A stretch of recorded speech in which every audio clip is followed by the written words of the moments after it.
So no Hello, word everybody. from Jen. Hello, everybody. This is Ask Us Anything. We are live on YouTube and on Facebook Live. Welcome to WordPress Tampa Bay and our Ask Us Anything crowdsourcing WordPress support workshop. I am Jim True. I am the lead organizer for this group. And below me, we have Travis Lopes and Elaine Simmons, our other organizers. Howdy, folks. So let's get started. So, WordPress Tampa Bay meets monthly on the third Tuesday at 6:30 p.m. We are online for our Ask Us Anythings and in person on a quarterly socials. So we've done 2 socials so far, and I think our next one will be in June if we keep up this pace. Anyway, our meetup is now meetup.com, WP Tampa Bay.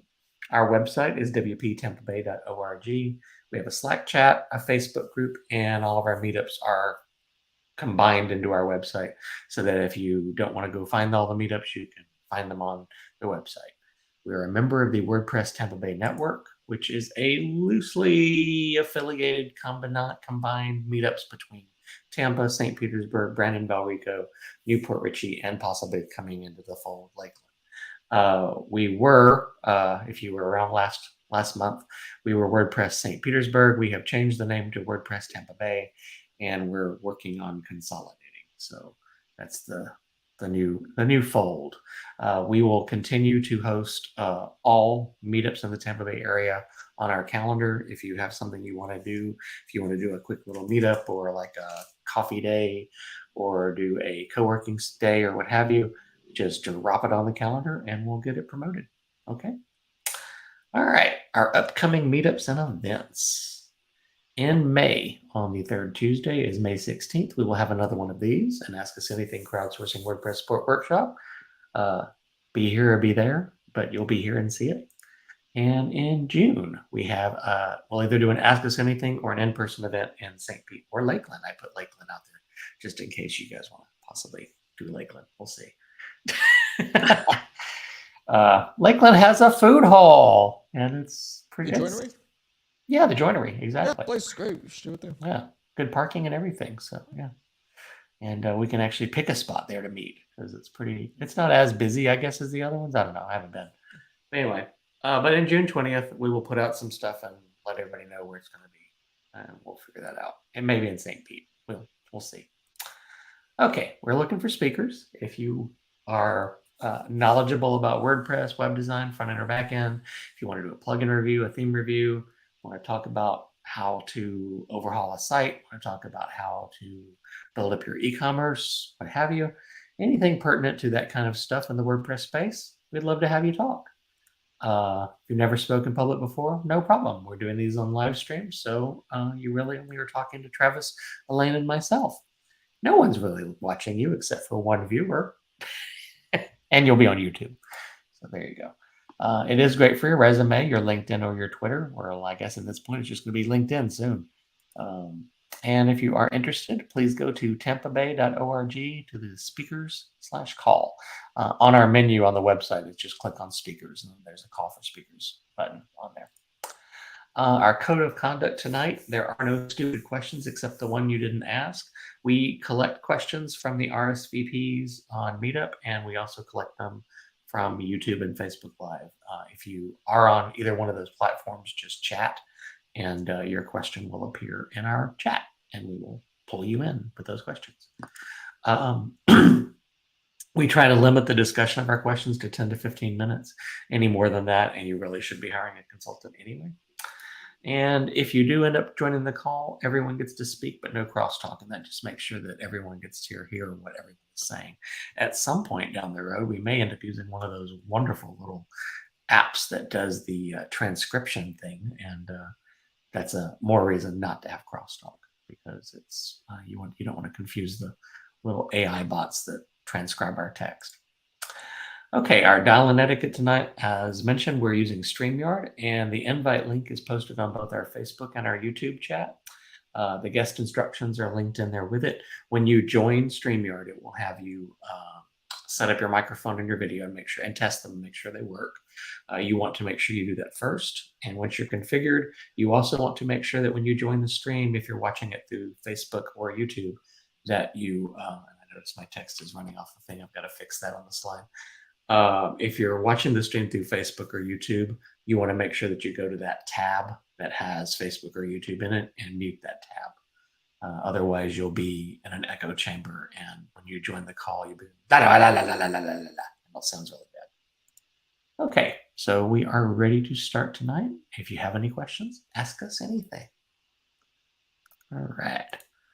Let's see what questions we have tonight. All right. Hello, guys. Did that look? Yeah, it looks okay. Here, we'll do it that way. Okay. All righty. Our first question. Oh, that's not a question. That's a message from StreamYard. Here we go. There's our first question. Morgan Murray asked how to create better menus for the user experience. That's an interesting question. Let me go back to our sharing, and I will do a share screen of our website. These days, I mean, it depends on what you're talking about when you're talking about the user experience too. What would you think, guys, while I'm getting my shared screen set up? What would you guys think? Here's the question. Is it a navigation menu or is it a restaurant menu? Because those are very different things. I would think this means I would assume navigation menu, but yeah, I would think give it two different answers. She's talking about user experience. I don't know. Yeah, I would say that's probably. How's that look on the screen? Oh, we fit. Okay, I'm gonna do a little couple zooms up on that. But it could also totally be a better restaurant menu with a better user experience, like on the site that like shrinks down to mobile probably, and like yeah. Well, and that's kind of the thing is whatever you're using as far as like this is ours on WordPress Tampa Bay, and I've been pretty consistent about always. You want to make sure you've got good contrast, and you want to make sure that you don't have more than 5 items on your top menu. Is that typical? I think still no more than 5 top level menu items. Depends on what you need to feature. Yeah, but I mean, 5 is like, yeah. Let me get rid of that question real quick. So I don't, there we go. Now I had your face covered up, Elaine. That was not nice. You were hiding behind the question. So like depending on how like you designed your header, if you just had a logo without like a name because the logo you could fit in another. I know, but typically I'm going from how it used to be and pretty much how you would say it. You don't want to do more than 5 because you don't want to confuse the living daylights out of them. I think you'll know when it's too many. You will know when it's too many, true. But in most cases, all of these menus are pretty good user experience wise. I mean, you want to make sure that whatever your top level item is on your menu, that there is actually a landing page for that. So like if I click on about, I do actually want to land on something that is an about page, which I think this one does not. Shame on me. But I'm pretty sure my events page, yes, it opens up the events calendar. Yeah. And like WordPress support actually goes to WordPress support. Yeah. So most of these cases, all of our landing pages actually, all of your top level items should actually land on a landing page of some kind. You don't want to make your menu be, any of these links up here be unusable. You want them to actually work because if you are on a mouse, you might be clicking that with your finger instead. So I think I can strike. Yeah, does it still work? Yeah, it does. Okay, I was shrinking it down to menu size. The hamburger menu concept and the flyouts. You still want to make sure that all your menus are still thoroughly accessible, no matter what the size is. That's an important one. I've seen a lot of the plugins that, what is it called? Like the mega menus, like Amazon uses. I know a lot of WooCommerce sites do that. I think the Stripe has a good approach to that. Okay, let me see what Stripe looks like. We'll share this one. Share this tab instead. Okay. So like I see what you mean. Yeah, that's a mega menu. I think that's fine. Yeah, because as long as they're focused on the 5 main items, but they also every one of those provide more context. Exactly. You're giving good details. You've actually got like nice little breakdowns between the two. I'm fine with this. I like this kind of a mega menu. I think these are very That's what we're looking at going forward on our redesign. Yeah, I think these are great. I've seen some that overkill where they've got way too many images and stuff in there. I like, let me see. Let's see if WP, I think they've done this method too. Yeah, they're doing a mega menu. I like this style too, where you have the item and then a description underneath it. I think that's kind of nice. You can do that within WordPress. That's kind of built in. You know, you have the ability to add details, you know, underneath each one. I like the accessibility on this, where the little CSS, what are those things called, transitions, create the little pop of the buttons. I like that a lot. I think that's kind of cool. You know, any other sites you guys can think of that have a menu like that you guys like? Stripe would be the one I would highlight, but since we're talking about mobile menus there, from what I would recommend, I was just working on, this wasn't a menu, but I was working on the legal signature field for our legal signing product, and testing it just by setting the Chrome to a phone browser with was not enough. So really properly test the product and test the web page and make sure the web page was rendering correctly. Downloading Xcode and launching the iPhone simulator using the Safari in the iPhone simulator to get a real feel for how the interactions work. So I would definitely recommend that, because that gives you full touch simulation while still being able to access Web Inspector and stuff. Okay.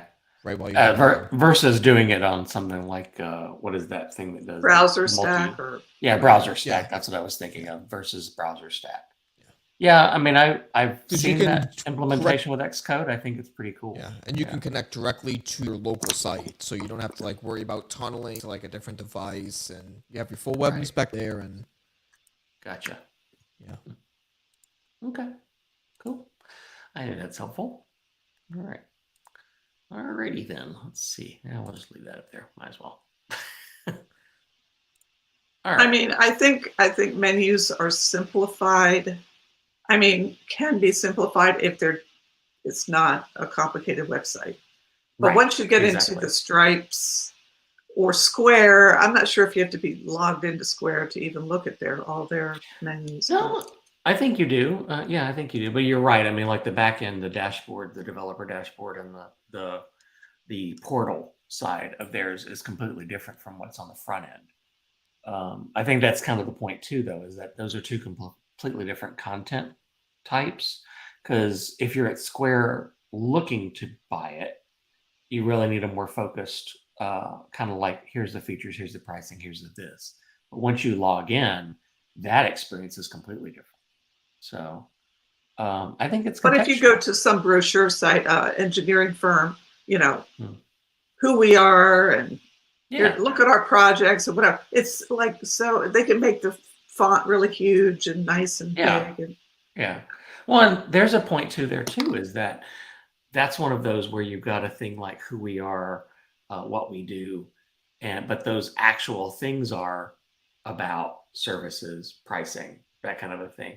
And so you have that kind of a situation where, as a menu goes, do you put both of those phrases out there? Because if you're looking at an accessibility situation, you've got to have the meaning of that particular word within the menu item too. So that's an area component, I think. After a certain point, you go from menu design to actually content strategy. Yes, that's the word I was looking for. Thank you. Yeah. So good question, though. I thought that was a good one. You hit the nail on the head with that one. Exactly. So next question. Robin asks, factors to consider in selecting a new theme. This is a very good question. I know a lot of folks out there, this was something that came up because this used to be a thing that people would ask all the time with WordPress. They go, oh, what theme should I get? What theme should I get? What theme should I get? That was always the question. And now I've definitely noticed this across Twitter a lot, with WordPress Twitter anyway. The question has become, what page builder do I use instead? Or do I totally jump into full screen editing? And those are the themes I embrace. Or do I need to make sure that the theme I'm looking at supports the block editor all the way through? those kind of questions. And I think that's really becoming more the question now than the theme itself. Like me, I'm going to stay away from themes that try to build their own page builders, because I think that's the wrong approach to take with WordPress now. I really do. I don't mind GeneratePress, because GeneratePress just adds factors on top of it. And really, they're only adding in the factors for those particular areas where WordPress has not really done a very good job yet, like the menus and the headers. WordPress has added menus and headers and widget and sidebars and footers to the full screen editing experience, but they're still not thoroughly well supported. And they're still, you don't have as much flexibility. I think that's the word that a lot of people have said, that they don't feel like they have as much flexibility with those particular setups and configurations. And then you've got like Elementor that throws the entire WordPress block experience out the window and tries to do it itself, or Divi that does the same thing in a lot of ways. Beaver Builder tries to work within the block editor framework to some extent, but it's also trying to, it started before the block editor came along. So, there's a reason most of those plugins are in that particular space, because they did the work already to be block editors, because the block editor wasn't there yet. But at some bare point, minimum, the theme you select should support the block editor. Yes, that's the primary thing I think we're saying there. Like, you should avoid using a theme that's totally independent on any specific page builder. It's not the block editor, because then you are fully locked in to that page builder going forward, and you want to have that dependency on your.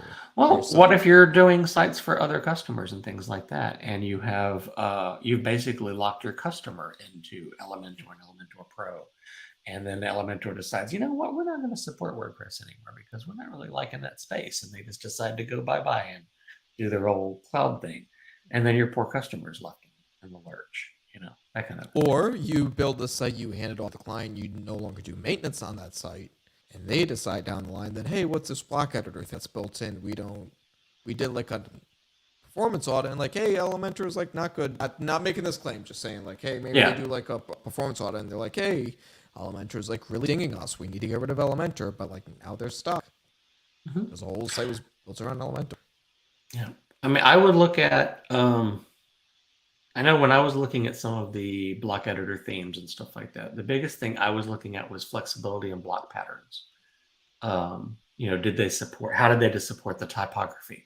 How did they handle colors?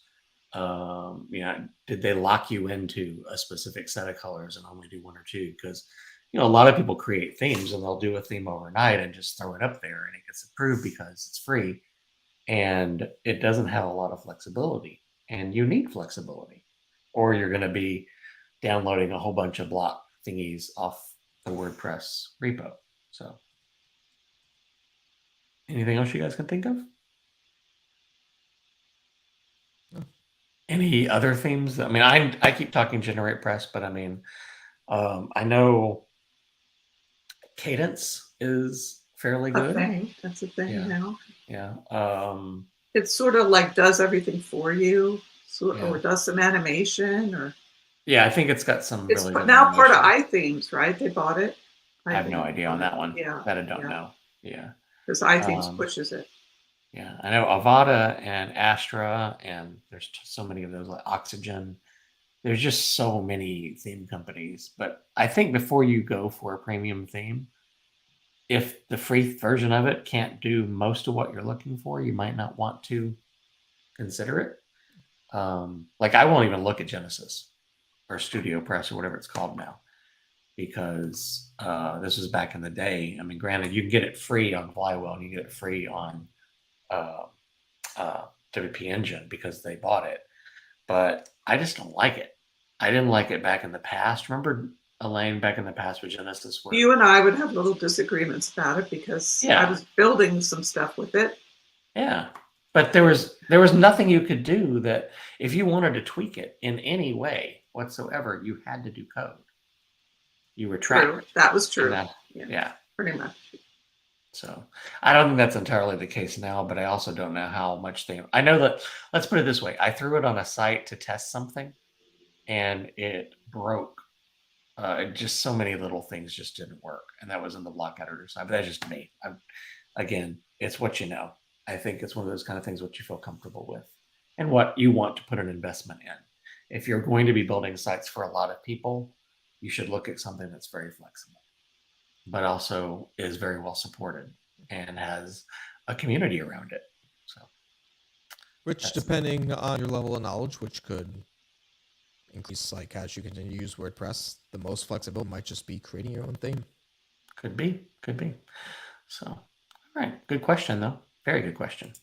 Next question. Carol Briggs asked, on a long list of names, how is a new name entered without creating unwanted spaces between the names? I think you're talking about in the editor. So I'm going to share. Let me log in over here to our website. I don't have one spun up right now. Shame on me. Normally I have a website spun up, and today I do not have a website spun up. Terrible.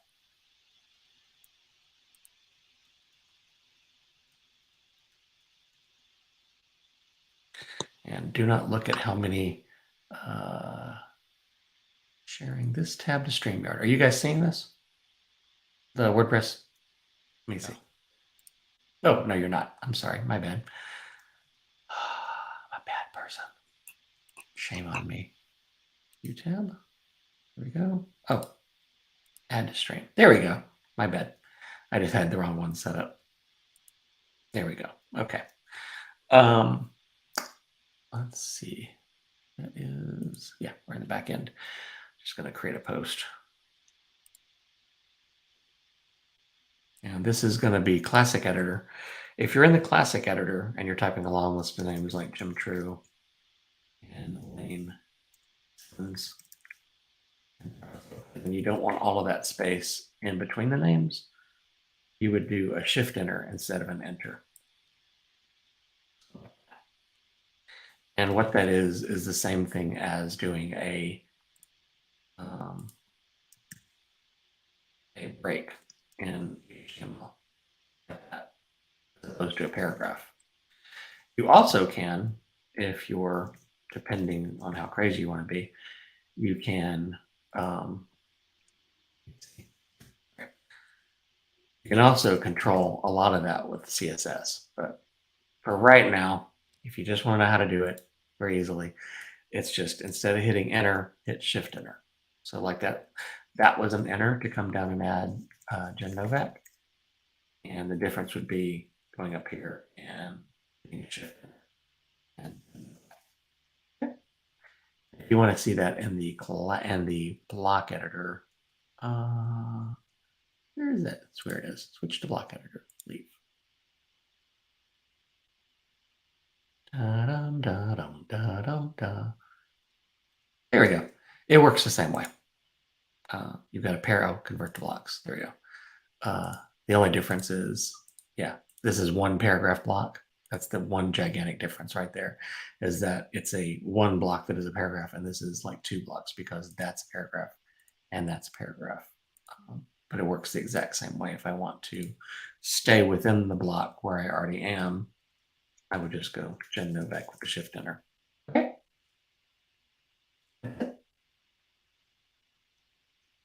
Pretty straightforward. Yeah. Okay. All right. Good question, though. All right. Here's a really good question. Looking for best practices to managing a WordPress website for a 100% volunteer-run website.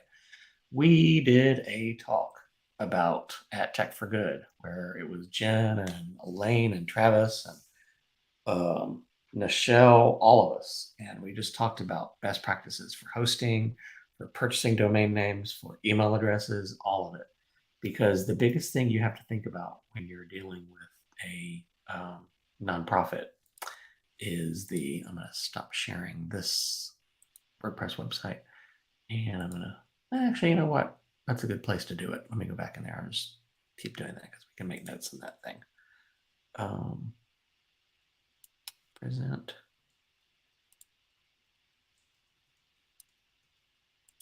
Okay. Okay.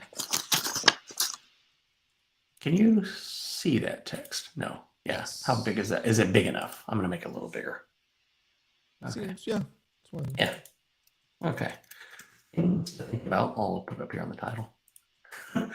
Things to think about. 100% volunteer. List. So, ownership. Who actually owns that 100% volunteer thing, the nonprofit? Someone still has to be an owner. And whoever that owner is, if it's, like it could be a board of directors, it could be whoever is managing the nonprofit, it could be, it could be a community group like us, like WordPress Tampa Bay is a 100% volunteer, situation. So when we were setting that up, the big thing I thought about was, as far as ownership goes, is that, if I get hit by a bus, what happens to your, what happens when the owner goes away?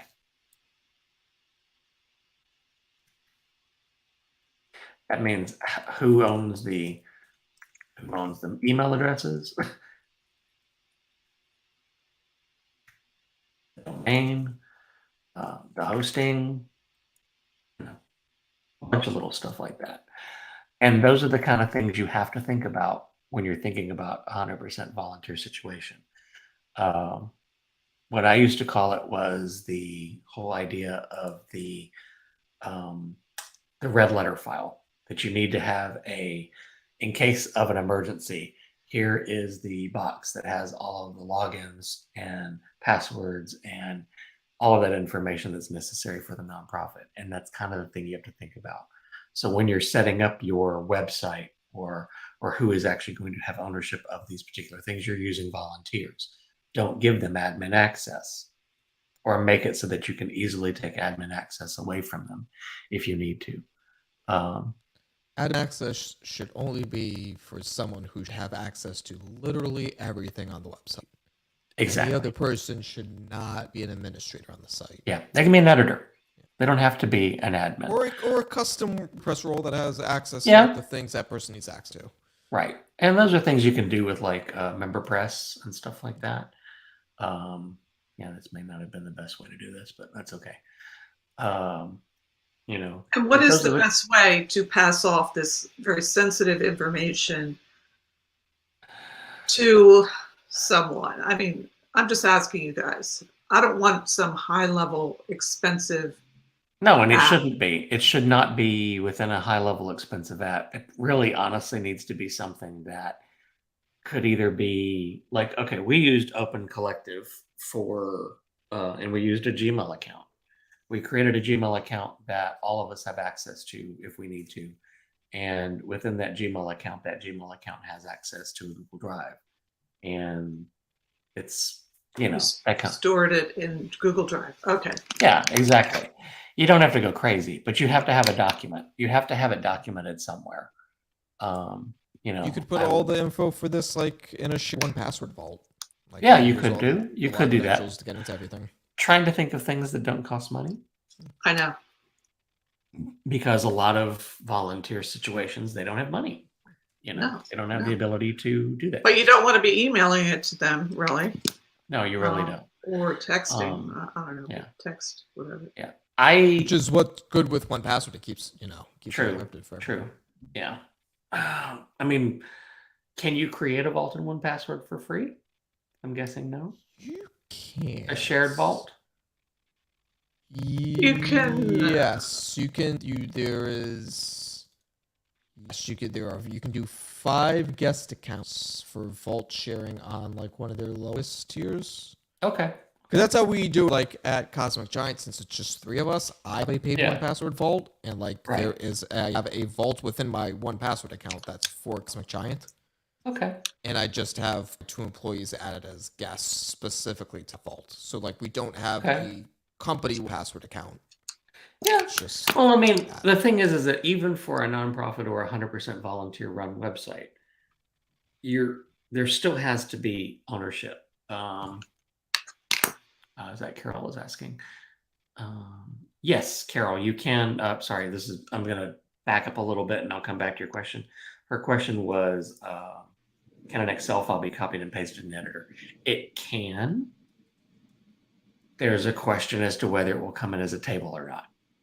So, and it really depends on if you have the ability to right click and paste special, that will give you some additional options when you're pasting.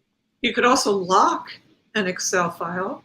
I don't know if that's no. This is back to that. That's back to the question about the sharing. But no, the names and the a long list of names, copying from the Excel file editor.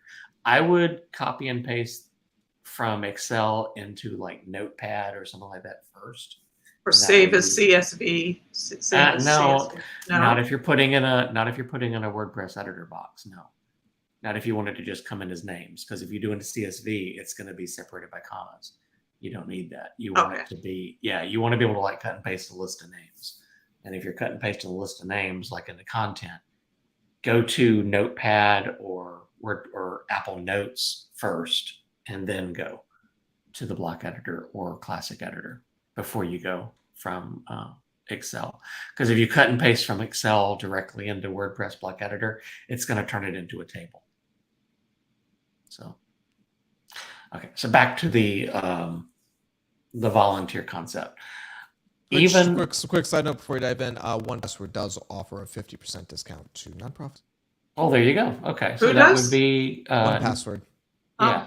Nice. So, but they have to be like we're a nonprofit, but we're not a nonprofit. We didn't go get a 501c3 because it's expensive. So, but we are considered a nonprofit just because we're falling underneath that whole concept of the WordPress meetups.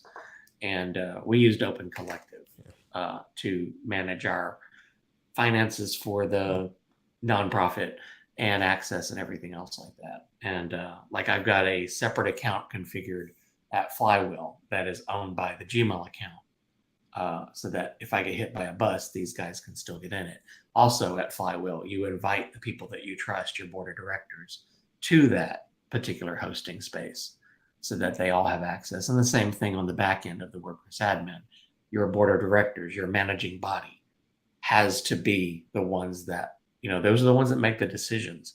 Everyone else, only editors, only access. That's it. Or has very limited access.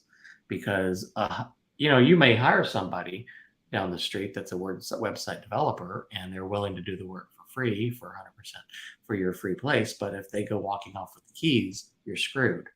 So that's one of those things you always have to think about when you're working in a nonprofit space is the keys to the kingdom stay with the board of directors and the managing body. You can let other people work on it, but they don't have the keys. And also ownership could be like a multifaceted thing of like, it could be the board of directors own like what the website is, but there could be a separate person that's in charge of the finances that says, hey, here's what you are. Yeah. Well, because you've still got to pay even 100% free website, or it still has to be volunteer run website, still has to have hosting, still has to pay for premium plugins if you've got Gravity Forms or you've got like a pro version of a theme or anything like that. Even with GiveWP, you don't get it all for free. So even as a donation, a plugin, it doesn't give you the whole thing for free. So those are the kind of stuff that you still have to be aware of and think about. And I called it the red folder, but basically when I handed over a website to a customer, it was part of my contract that all of the access, where to go to log in, the passwords, the PIN numbers, all of that kind of thing like that was documented on a document that was very clear. And it was inside a red folder. And I said, this is to be opened only in case of emergency, zombie attack into the world, or I get hit by a bus or I win the lottery. And that's what you have to have in order to get into, to get the support you need from your hosting company, your domain registration company, your email company, etc. So, and I think that's kind of how you have to think about that. I think we've talked about that one enough, but I mean, we could probably readdress this again as an actual talk down the road again, because there's a lot of stuff to think about when you think about a 100% free, website situation. So. Well, we didn't even talk about budget, because that's their. Yeah, well, I think that's way beyond the level of that question. Yeah. But I think that was a very good question. Thank you, Jean, for asking that question. That was a really good one. Let's see. And our next question is, Megan asks, I want to post my first blog article. Yay! Do it. Seriously, do it. But, what's holding you back? That would be the question. What's holding you back from posting that first blog article? Is it the fear of that once you do one, you have to do another? That kind of a thing. If Jen was here, she would say, make sure that you have an established posting schedule so that once you do your first blog article, your next one should come within a very regular period of time, because that's what provides audience to your website, is going to be your regularity. Fresh content. Yeah, fresh content and your regularity of content, your consistency. So quality content. Quality content. Yeah. One of the main reasons we don't do blog posts on WordPress Tampa Bay is because we do our talks every month, and we really don't need to do, blog posts. But I have been thinking about the fact that we need to some extent anyway, I need to add more content-specific thumbnails for our YouTube that highlight what we've talked about. Like in this case, we've talked about running a 100% free volunteer website. We've talked about how to pick, good factors in picking a theme. Those are all really good draws to a YouTube audience. And what would we do is we would actually go through and take our YouTube channel or this stream and break it up into chapters that hit each one of those questions, so that someone who would be watching it out there on YouTube and come across it could very quickly go, oh, here's where they answered that question, and pop right into it. Or we could break that piece of content off and just do that one little video for that one particular thing. Get past all of the little opening box that we do, which is our intro stuff, and just get right to the Ask Us Anything pieces. So there's a lot of ways you can repurpose even video content to provide content for a website. Or we could write a summary post about this particular Ask Us Anything and give links out to good resources and things of that nature. So very good question. Thank you, Megan. Do you guys have any other questions? Because I don't think we have any more. And we have all of 2 viewers on YouTube tonight. So let me check Meetup real quick before I totally give up. I will check Meetup and make sure there are. Well, in general, since we were talking about maintenance for WordPress websites, and so someone decides, no, I don't want you to maintain my website anymore. It's sort of like the same steps as handing over a site, right? Here's all the stuff. Here's all the access, passwords. Right. Yeah, like the red letter file. I mean, there has to be a point where you have to hand over stuff. Yeah. And that should be the way. When you think about a volunteer work, you have to always think about the fact that because you've got volunteers, they may burn out and they may walk away. And so you need to make sure that if they walk away, you're not left holding the bag. And that's how you have to think about everything, every decision you make about that website, about that hosting space, about that domain, about that email account, that Google, whatever you have it. I mean, we ran into it with WordPress Tampa Bay.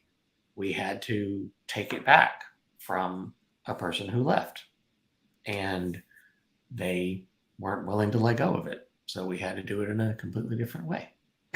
And I can't tell you how many times. That's putting it nicely, yeah. Yeah, but I can't tell you how many times I've had to do hostile takeovers of websites for that particular reason, because the prior developer walked out the door. And the worst one, I think, was that dentist or that optometrist. She had paid for everything. There was records of the invoices. There was records of paying for the hosting. There was records of paying for every bit of it. And I actually ended up showing those to the hosting company. And that's how we were able to get everything back, because we had records, that went all the way through. Now, some companies won't let you do that. They don't care. But typically, most companies feel like if you are the payee of the item and you haven't upscaled it or otherwise, it wasn't an invoice between the person and the thing. It was, or that kind of thing. Usually they're usually quite reasonable about that, or they'll at least give you a backup of the site, so that you can get moving. But domains, it's another whole other story. Be prepared to possibly have to change the domain name. We did. So change your domain name. It's not fun. Not fun, but sometimes you have to do that. You have to think about that. And Travis, perfect comment too. Your Twitter, your social media, all of that has to be part of that packet for profit. Brilliant. I didn't think about that completely. I did completely. Even when you do intentionally change your domain name, difficult. Yes. Very Eventually you will forget something. You are guaranteed to forget something. I forgot about our Twitter. Completely forgot about it. It's out there, but but we also have that weird thing too, Elaine. We got that weird thing where we have WordCamp Tampa and we have WordPress Tampa Bay. Yeah, I know. Yeah, and I went through and changed everything to WordPress Tampa Bay, but we still have WordCamp Tampa. It's still out there, and people are still joining it. I know, it's crazy. What are you gonna do? We changed our company name, changed the domain name, and we had a 301 permanent redirect set up for the entire old domain name to the new one. I forgot about the Stripe webhooks, and Stripe does not like 301 redirects. They will not respond to any HTTP response codes that are not 200. Yeah. So there was it took 72 hours of webhooks building up for them to email and be like, "Hey, your webhooks aren't working." Oh no. I did the same thing though. I was building that test site for Gravity Forms for Stripe. And because I spun up a new domain name in local, I hadn't re-registered the test webhooks with it. So same type of thing. Yeah.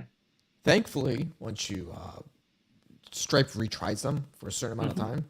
So once I fixed it that Sunday, the sales channel was just a complete flood. Wow. Backed up sales, but hey, well, at least the sales were still there. Yeah. At least my testing was only in tests. Yeah. So yeah. The money was collected. We just did the licenses were maybe not getting updated. They were maybe just saying expired when they should have been active. Okay. Oh, yeah. Very cool. Very tough. Let's see. I'm playing with the different layouts. Sorry about that, guys. I'm realizing that this particular layout where all of our faces are all in a nice little Brady Bunch box, that I need to pull up the bottom of it so that we have the ability to do lower thirds without obliterating somebody's face or your name. So, right. No biggie. Framing on this is very good. Well, thank you. I like it. It works pretty neat. For 3 people, 4 it would look a little weirder, I think. Yeah. I think on 4 it would turn us into 4 boxes is what it would end up doing. StreamYard is very powerful. I have been learning quite a bit with StreamYard. Let's just put it that way. I find it, for the price, which is very reasonable, it gives you a lot of power. Let's just put it that way. So anyway, so I don't think we have any more questions. So I think we're going to wrap. Please make sure that you visit our website at wptampabay.org. It is all over this slide and all over the stream, everywhere you possibly wanted to see it. Make sure that you like and subscribe to us on YouTube. That helps our numbers. At some point in time, we may be able to actually monetize the channel if we ever get enough people to join it. But we'll see what we can do. Maybe we'll try to create something where we start creating tailored content for a couple of, for a quarter or something, and see if we can start getting some additional viewers out there from the YouTube world. So, again, our next meetup is next month, May 16th, and I had to remember. And then the meetup after that is in June 20th.